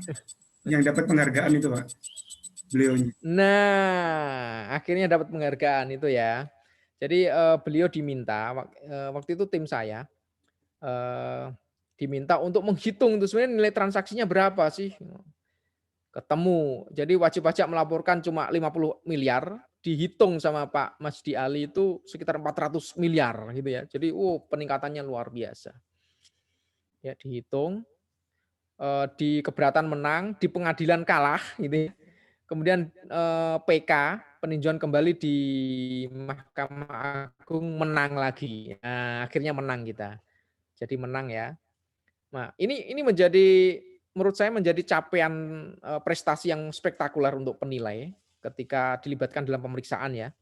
Jadi kalian itu sangat berperan penting ya, berperan penting dalam hal ini menentukan nilai wajar ya suatu transaksi, khususnya dalam hal ini yang tadi saya ceritakan adalah transaksi intangible properties. Gitu ya. Makanya kalian serius nih belajar ininya, penilaiannya serius ya, serius. Karena benar-benar nanti kepake, benar-benar kepake. Gitu. Nah, kalau nggak serius ya nanti kalian nggak bisa bantuin. Kalau nggak bisa bantuin dimutasi ya di daerah terpencil. Oke. Kemudian harta yang dihibahkan bantuan sumbangan. Nah, harta yang dihibahkan bantuan sumbangan itu biaya yang tidak dapat dikurangkan. Ya. Ini defaultnya ya, defaultnya seperti ini ya. Defaultnya seperti ini, tapi kalau misalkan sumbangannya tadi terkait dengan pendidikan, infrastruktur, boleh. Gitu ya. Tapi defaultnya seperti ini. Kemudian PPH, nah ini penegasan ya, penegasan yang tadi. Kemudian biaya yang dibebankan dikeluarkan untuk kepentingan pribadi. Pribadi siapa pengurusnya, nah itu nggak boleh. Kemudian gaji yang dibayarkan kepada anggota persekutuan, firma, CV, ya. Kira-kira kenapa? Kenapa kok nggak boleh?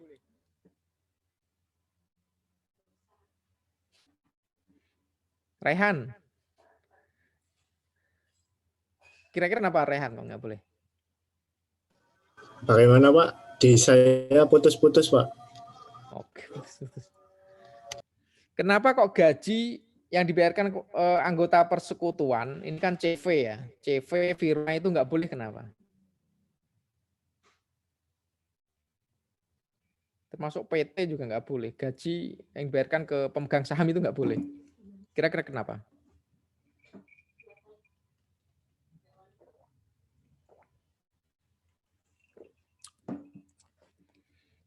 Karena gaji untuk pemegang saham itu namanya apa? Residual apa Pak? Lupa saya. Iya, residual. Iya, residual itu apa? Istilah gampangnya. Sisaan. Iya, sisa. Apa, itu istilah gampangnya apa? Pak? Dividen, ya. Ya Wirda ya. Ya, jadi dividen itu sebutannya residual gitu ya. Gaji kepada persekutuan itu nggak boleh karena itu sebenarnya dividen gitu. Ya, loh sekarang perusahaan dia sendiri kok dia gaji sendiri gitu loh. Logiknya seperti itu. Itu namanya bukan gaji, uang perusahaan dia sendiri kok gaji dia. Ya enggak, itu tuh berarti dividen residual itu tuh ngambil uang dia sendiri seperti itu. Gaji itu untuk karyawan gitu. Karyawan yang bekerja di tempat dia itu namanya gaji. Nah, jelas. Ya. Jelas ya? Yov. Jelas ya, Yov? Siap, jelas. Oke. Belakangmu tuh universitas mana itu, Yov? Hah? Sari Mulia mana itu? Banjarmasin, Pak. Oh, kamu kuliah di situ? Enggak ada background aja, Pak. Pakai ini. Nggak ada background. Sampai sebegitunya nggak ada background, nyarinya universitas di Banjarmasin. Ras, kirimin background tuh, Ras. Ah, Yofi ini menyinggung. Ada tulisannya oposisi nih loh, Pak, yang bikin menarik, Pak. Oh gitu. Jadi kamu oposisi ya? Oposisi terhadap apa nih? Pemerintah. Enggak, Pak. Pak. Pemerintah. Loh, mahasiswa harus jadi oposisi terhadap kekuasaan, harus itu. Karena mahasiswa itu harus memperjuangkan nilai-nilai moral ya yang selama ini tidak diperjuangkan oleh kekuasaan. Nah, saya ngomongnya kekuasaan loh ya. Ya kekuasaan itu bisa jadi kan bisa jadi ya itulah gitu ya. Soalnya ini direkam ya. Siapa tadi yang rekam ya? Ayo lo Yop. Besok dapat SP. Oke. Oke, kemudian yang ini biaya untuk menagih, mendapatkan dan memelihara penghasilan final dan bukan objek pajak. Ini tadi yang sudah saya jelaskan. Kemudian pengeluaran yang manfaatnya lebih dari 1 tahun dibebankan melalui penyusutan. Oke, jadi kalau misalkan kayak kita beli software, misalkan harganya 100.000. Nah, software ini ternyata bisa kita manfaatkan lebih dari 1 tahun, bisa 5 tahun. Nah, kayak gini biasanya pemerintah pajak akan mentreatment, Pak ini jangan dibebankan sekaligus dong, tapi sesuai dengan masa manfaat software ini. Nah, biasanya seperti itu. Ini dalam akuntansi namanya prinsip apa? Ada yang pernah dengar nggak?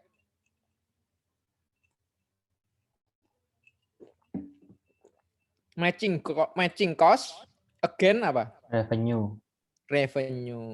Ini matching cost again revenue. Jadi cost biaya itu harus di-matchingkan dengan revenue-nya. Ya kan? Cost-nya itu kan bisa untuk 5 tahun, ya berarti harus di-matchingkan gitu ya selama 5 tahun karena bisa menjerit income selama 5 tahun seperti itu. Itu prinsip matching cost against revenue. Jadi undang-undang pajak itu juga mengadopsi prinsip-prinsip akuntansi ya. Persediaan di akuntansi udah jelas. Pemerintah undang-undang pajak itu metode FIFO dan rata-rata saja. LIFO nggak boleh. Kira-kira kenapa kok LIFO nggak boleh?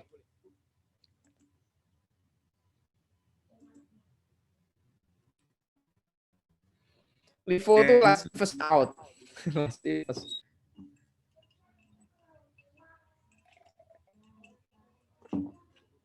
LIFO itu gini. Barangnya masuk hari ini, nah ini yang dijual pertama kali gitu loh.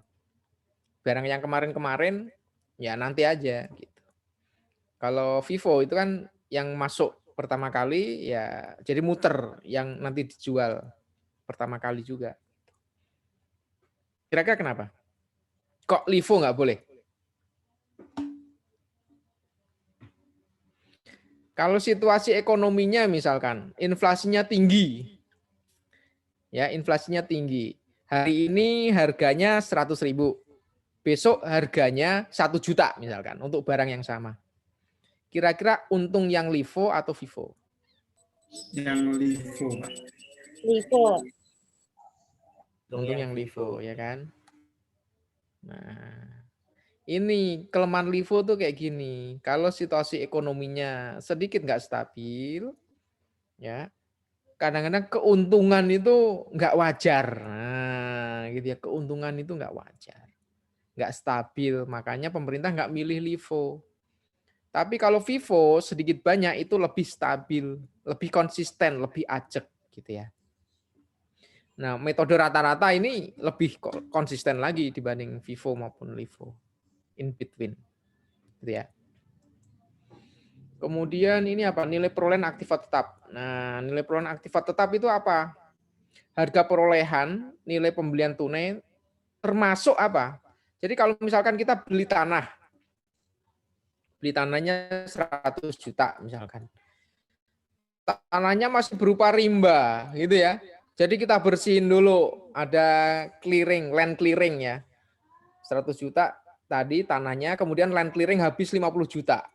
Habis land clearing, kemudian ternyata di situ ada rawa, harus kita uruk dulu, kita tambahin ya, kita tambahin batu macam-macam, tambah 50 juta. Nah, berapa biaya perolehan aktiva tersebut? Nah, harga tanah tadi ditambah land clearing, ditambah biaya pengurukan. Nah, itu nilai perolehan. Itulah yang masuk ke neraca ya. Itu yang masuk ke neraca. Itu kalau tanah. Kalau misalkan kita aktiva tetapnya mesin ya. Mesin itu ya, misalkan mesin pabrik ya, turbin ya. Turbin di tengah hutan gitu ya. Nah, itu kan nanti ada biaya pengiriman tuh. Nah, biaya pengiriman ini juga masuk dalam nilai perolehan. Kemudian ada biaya asuransi, termasuk biaya pemasangan ya, pemasangan di tengah hutan tadi ya. Nah, biaya pemasangan kan ini ada biaya gaji mungkin ya, kemudian ada biaya bensin, makan macam-macam. Nah, itu dimasukkan menjadi satu. Itu menjadi nilai perolehan. Nah, ini harus jadiin satu perolehan. Jadi apa artinya? Artinya biaya-biaya yang tadi yang terkait dengan perolehan aktiva itu tidak boleh dibebankan, gitu ya. Dapat nggak? Jadi kayak tadi misalkan ada biaya pengiriman mesin 100 juta, gitu. Itu nggak boleh dibebankan di hari ini, di tahun fiskal ini nggak boleh. Tapi pembebanannya nanti itu melalui apa? Penyusutan. Proses penyusutan. Nah, ini dalam akuntansi namanya prinsip matching cost again revenue ya. Karena atas aktivitas tadi, atas aktivitas pengiriman tadi itu bisa dinikmati sampai bertahun-tahun. Gitu ya. Jadi aturan pajak itu nyambung kemana-mana. Tadi nyambung ke penilaian, sekarang nyambung ke akuntansi. Gitu ya. Nah, kalau kalian misalkan nanti meriksa pajak, nah ini enak ini. Ini enak. Nah, biasanya biaya asuransi kayak gini kalian tanyain, ini asuransi apa? Oh, itu asuransi ini Pak, ngirim mesin. Terus ini biaya pengiriman apa? Ini pengiriman mesin Pak. Nah, udah nanti itu temuan buat kalian. Nggak boleh dibiayakan. Oh, ini harusnya masuk biaya perolehan aktiva, nggak boleh dibebankan saat ini. Nah, kalian bisa dapat koreksi fiskal yang banyak nanti ya. Gitu ya. Ini kalau kalian nanti membantu pemeriksaan. Oke, ada pertanyaan sampai di sini?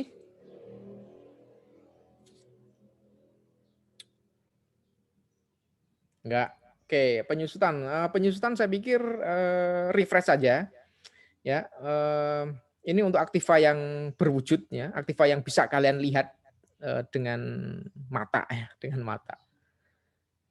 panca indera ya. Nah, disusutkan kecuali tanah. Tanah nggak bisa disusutin. Nggak tahu nanti ya perkembangan akuntansi nanti. Mungkin ada tanah yang tercemar, mungkin bisa. Tapi untuk saat ini tanah nggak bisa disusutkan. Kecuali haknya. Nah ini ya, kecuali haknya. Status haknya. Misalkan hak guna bangunan, hak guna pakai. Nah itu bisa. Itu disusutkan bisa.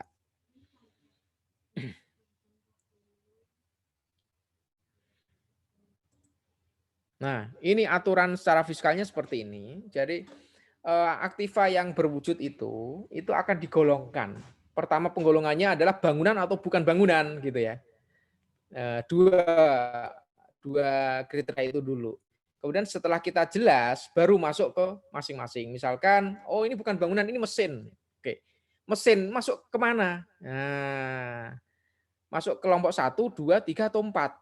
Nah, hanya mengenal 4 jenis ini. Ini untuk simplifikasi ya. Kalau di realitas itu banyak sekali sebenarnya. Tapi simplifikasi Ditjen Pajak hanya mengelompokkan menjadi 4. Gitu. Oke, misalkan mesinnya berupa traktor. Nah, traktor ini usia manfaatnya berapa? Kira-kira. Traktor.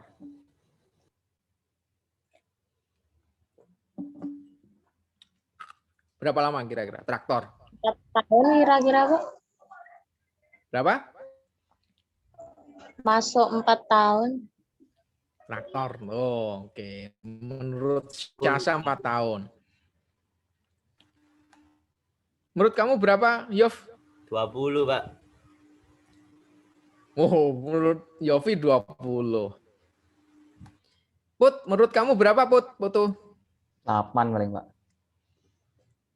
8 paling. Nah, ini di realitas kayak gini yang terjadi. Jadi benar semua itu. Gitu. Jadi yang menurut Yofi tadi 20 tahun, lah itu traktornya untuk display di museum, Pak, gitu. Enggak diapa-apain itu, gitu. Paling ini aja apa? Drive apa itu? Yang trial drive itu loh. Apa itu istilahnya? Nyoba mobil itu apa istilahnya? Test drive, Pak, test drive. Test drive. Itu untuk test drive doang, Pak. 20 tahun makanya bisa. Nah, sedangkan Sasa tadi, oh ini untuk tiap hari, Pak, gitu. Tiap hari saya punya tanah 100 hektar, traktornya cuma 1. Ya, 4 tahun wajar.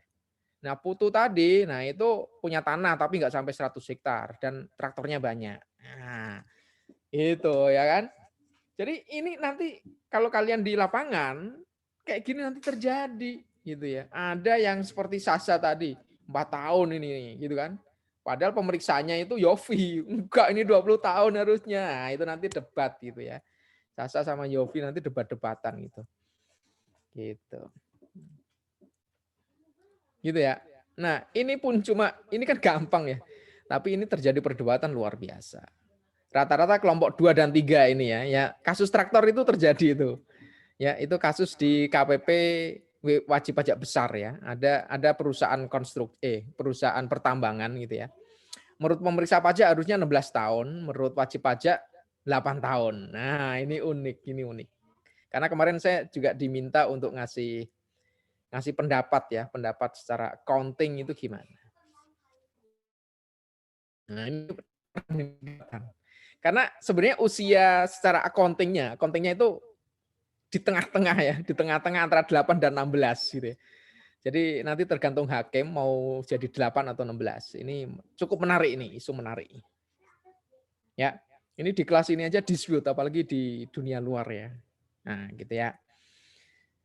Oke, untuk amortisasi, itu untuk intangible property, itu istilahnya amortisasi. Jadi ini cuma beda istilah doang, pemahamannya itu sama aja. Saya sudah berusaha mencari literatur ya, kenapa kok disebut amortisasi ya? Ini untuk membedakan saja dengan depresiasi, itu saja. Secara filosofisnya sama, logikanya sama, bahwa atas suatu aset itu tidak bisa dibebankan sekaligus pada tahun tersebut. Karena apa? Karena kita masih bisa mendapatkan manfaat di tahun-tahun berikutnya. Maka bebannya harus juga dialokasikan sesuai dengan tahun-tahun sebagaimana dia bisa mengambil manfaat dari aset tersebut. Nah, filosofinya seperti itu.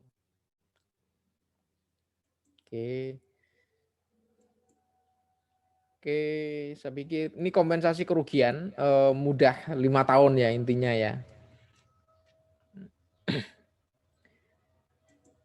Nah, ini contohnya, contoh melakukan kompensasi, bisa kalian baca sendiri.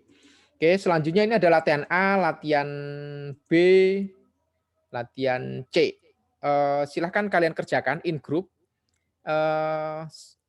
Bisa pakai Zoom ini, atau dengan WA grup kalian masing-masing silahkan. Tapi nanti saya minta kalian submit person ya, person via Google Classroom. Ya, sekarang belum saya bikin, nanti mungkin saya bikin. Itu ya, ada pertanyaan sebelum saya tutup? Pak, saya mau nanya lagi deh Pak. Untuk Ya. biaya non fiskal berarti dia koreksi fiskalnya itu nanti positif Pak ya? Biaya non fiskal maksudnya gimana? Gini, jadi koreksi positif atau negatif itu kalian melihat pengaruhnya terhadap penghasilan kena pajak. Gitu ya. Disebut sebagai koreksi fiskal positif kalau koreksi yang kalian lakukan itu menambah pajak. Nah, jadi perspektifnya itu perspektifnya DJP. Gitu. Kalau ternyata justru malah mengurangi, itu namanya koreksi fiskal negatif. Nah, gitu ya. Nah, apakah biaya atau pendapatannya? Tergantung. Gitu, tergantung. Jadi fiskal positif atau negatif itu kita melihat penghasilan kena pajak atau melihat pajaknya, tambah atau kurang. Nah, tambah itu disebut koreksi fiskal positif, kurang itu kalau mengurangi penghasilan kena pajak atau pajaknya itu sendiri itu berarti koreksi fiskal negatif. Nah, ini sering bingung nih ya, ini sering bingung. Saya pun dulu juga bingung, ini apa sih karena nyari definisinya nggak ada di internet, nggak ada.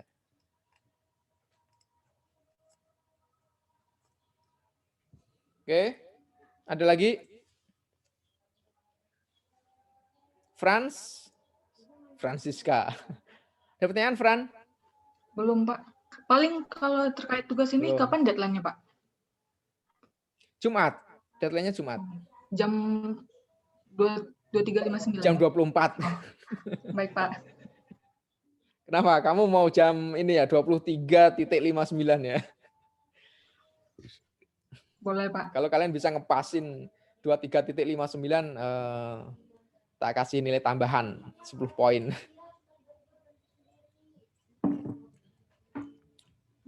Saya cari aman Oke. deh Pak sebelumnya. Mau cari aman ya. Ini safety player ini. Nggak apa-apa. Harus ada yang gitu, harus ada yang seperti itu.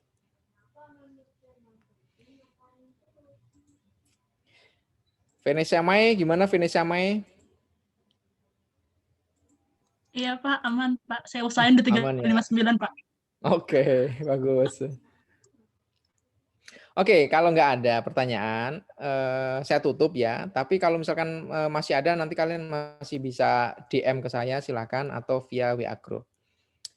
Ketemu lagi pekan depan, sukses selalu, stay at home ya, selalu tetap di rumah karena varian Delta ini luar biasa. Sebisa mungkin kita jaga sampai dengan vaksinasi selesai lah paling tidak. Kalau misalkan sudah ada jadwal vaksinasi, tolong kalian segera ikut supaya herd immunity bisa segera tercapai dan supaya herd stupidity itu bisa hilang, gitu ya. Oke. Yo, assalamualaikum warahmatullahi wabarakatuh. Waalaikumsalam.